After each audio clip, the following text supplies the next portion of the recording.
dia, Adolescelf no ar.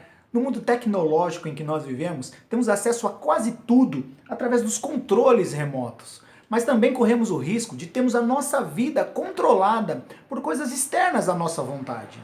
Na lição dessa semana, vamos estudar quem está no controle. Poderemos acompanhar durante toda a semana quem deveria estar no controle da nossa vida. Ou melhor, como poderemos fazer para que aquele que nos conhece melhor do que ninguém possa controlar a nossa vida.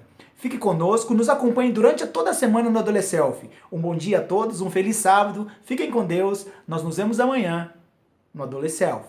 Se você tem curtido os nossos vídeos, não esqueça de curtir, compartilhar, marque seus amigos, nos siga também no canal do YouTube. Um bom dia a todos, fiquem com Deus, nós nos vemos amanhã.